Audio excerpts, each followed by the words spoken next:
Welcome everybody to another episode of Talking with Heroes talk show program. I am Bob Calvert, your host. Ted is behind the camera, and we're broadcasting here on TalkingWithHeroes.com. Our online news site is thankyoufforyourservice.us. And as you all know, we're here in Afghanistan. We completed our trip to Iraq with the troops.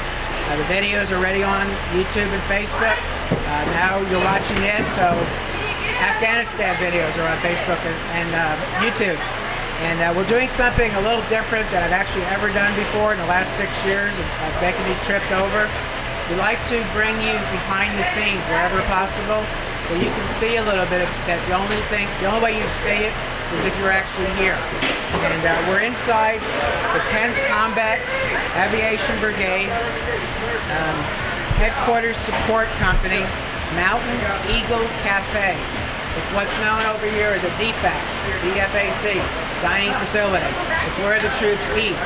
This particular DFAC is soldier run. Everybody in here is a soldier. And so what we're going to do is I'm going to introduce you to a person who is going to narrate for us as we walk around. And along the way we're going to be saying hi to some soldiers who are working. So if you could introduce yourself, talk about how long you served and where you're from. My name is Sergeant Scott Richards. I'm originally from Sossetom, South Dakota. I joined the Army in 1993. Originally came in as a 94 Bravo food service specialist. Since then it's changed over to 92 Golf. A lot of things have changed in the last 17 years, and we're proud to be here. Great bunch of soldiers that we're working with there. Now, is this your first deployment? No, this is my sixth. Sixth deployment? Yes. Between what country? I've been to Haiti, I've been to Bosnia, I've been to Kosovo, Iraq, and now Afghanistan. Is this pretty much what you've been doing on your deployments? Somewhat. Some of the other deployments I actually was taken out of the dining facility because where we were stationed was all civilian-run DFACs. This is the first time in about 10 years that I've actually worked in the dining facility doing my job while deployed. So talk about what you do, and then describe what we're getting ready to see after. Well, my job title is actually shift leader / first cook. We make sure that right now we're on morning shift. We come in at 4:30 in the morning. We make sure breakfast goes out, no problems, and then we transition into the lunch meal. Afternoon shift comes in at 10:30, and then they help us get through the lunch meal, and then morning shift is usually done about 13:30, 1400, and then we hand it over to afternoon shift, and they're usually out of here by about 20:30 to 2200. So describe what we're seeing behind us. All right. Well, roughly right now it's 12:25 in the afternoon. This is what we consider rush hour for the lunch meal. Here at the 10th Cab dining facility, military come in between 11:30 and 12:30, and then at 12:30 civilians are allowed to come in and eat. So at 12:30 we get this big influx, more people coming through. So it's kind of really crunch time, making sure that everything is backed up. As you can see, it's pretty hectic in the kitchen. They're making sure there's all kinds of enough backup for when we have the next big rush of people to come through. I always like to say it's organized chaos, because if you looking in from the outside in, it looks like there's no possible way that could be going on. But like I said, it's a great bunch of soldiers. They're professional, and they know what they're doing. Are some of the people who agreed to come on camera and say hi, are they in here?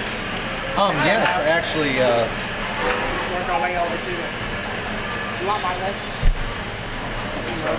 We have PFC Murray. Oh, okay, great. He's one of them right now. He's Why don't you introduce yourself, where you're from, and how long you've served? I'm PFC Patrick Murray. I'm from Sulvan Beach, New York, and I've been in the Army 2 years. And what do you do here?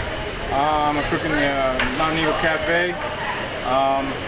My main position is the baker. I do cinnamon rolls in the morning, breakfast pizza. On Mondays we have a pizza bar, and other than that we just bounce around wherever they need me.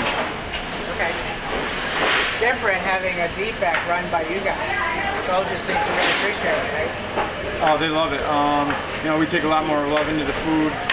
We actually, try to cook everything, spice it up to, our taste and their taste. A lot of the other DFACs just prep the food as fast as they can. They got a lot bigger head count. Here at the Mountain Eagle Cafe, we get a lot more compliments from the customers saying the food tastes a lot better. We have that for me. There seems to be more of a variety of foods, a lot more vegetable combinations, yeah, a lot of fruit combinations. We usually tend to, vegetables get boring all by themselves. We usually tend to do, broccoli with cheese. We do a lot of casseroles, stuff to just get off the main plain old food that you come out here. You only get maybe 7 different things while you're out here. We try to mix them up, give them a more variety of a menu. Okay. Do you all get care packages here? If you do, what does that mean to you? It means a lot. We get a lot of care packages from sponsors back home. We actually have a company that sponsors our unit itself. And then we get them from the family. The little bit of food that they might send us and personal hygiene stuff, it really does mean a lot. When you see your name on the mail list, it really brightens up your day for that day. What's the company? HSC 277. We're out of the 10th Combat Aviation Brigade at Fort Drum. Okay. Why don't you look at the camera and give a shout out to family and friends back home? Hi Mom, I agree, be home soon. Okay, thank you. Thank you for your service to our country. Thanks, sir. Okay. We have PFC Collett here. She's pretty new to the unit. She came right out of culinary school and joined the military. Great, well, thank you. Why don't you introduce yourself? Where are you from? How long you served? I'm PFC Collett. I am from West Virginia and I served for 1 year. I hit my 1 year mark in Afghanistan. Okay, what do you do here? I'm a 92 Gulf, so I cook. Oh, you're one of the cooks? Yeah. Food is absolutely great, I'll tell you. I've never had an opportunity to thank a cook. It is good. Thank you. So obviously the soldier's like it, this DFAC cafe seems to be full every time we come here. Always. We always have a lot of people that come through. Okay. What about care packages? Are you getting them too? And My family and friends have sent me care packages. Means a lot to you? Yes, it does. Okay. Speaking of family and friends, would you like to give a shout out to family and friends back home? I just want to say hi to my dad. I love you and I miss you. Thank you. Thank you for your service to our country. Thank you, sir. Okay. You got some more in here? Yeah, we have Specialist Peiro Brooks. Okay. Want to come up here? Again, why don't you look at the camera, introduce yourself, how long you served, where you're from. Hi, my name is Peiro Brooks. Currently served 10 years in the Army. Stationed here in Afghanistan. Okay, and talk about what you do. I'm a cook here at Aviation DFAC. We just do a lot of short order items, and we do other items like Mongolian grills and stuff like that. We're pretty hot down here at Bagram. Yeah, it's such a variety too. I've never seen it in DFAC anywhere in Iraq or Afghanistan. Yeah, we try to keep the food diverse and try to make sure that our customers keep coming back. Okay. And are you 10 years, you said? Yes, sir. Is this your first deployment? It's first deployment here with 10th Mountain. Okay. So you've had other deployments? Yes, sir. Okay. How does this compare? Well, it's different because when I got in '92, I served in Desert Storm. Then I spent 9 years out of service and got back in 01. I got out at 01, got back in 2009, came back in. So it's a little different than what I was used to. How about care packages? Are you getting them here? Oh yeah. Letters? Yes, the care packages boost morale, and it's awesome sometimes to get these care packages when you don't get mail. It just kind of changes up the tempo, and a lot of times we get a lot of extra stuff that we try to share with other soldiers. Why don't you give a shout out to family and friends back home? Okay, I'd like to give a shout out to my father-in-law David, my brother-in-law, and my mother-in-law Susie, and all the other fans and family and friends that I have in Dallas, Texas, and Houston, Texas. Thank you very much. No Thank problem. you for your service to our country, sir. Thank you. Brooks. That's okay. Okay. My bad. That's okay.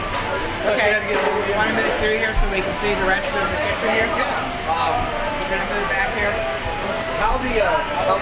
All right. How the kitchen is set up. For the amount of meals that we're putting out of here, we're putting out between 4,000 and 5,000 meals a day. With basically we have 2 DFAC fryers, about 8 preparation tables, 2 stoves, 8 ovens. But the thing is, not all the ovens, not all the equipment works all the time.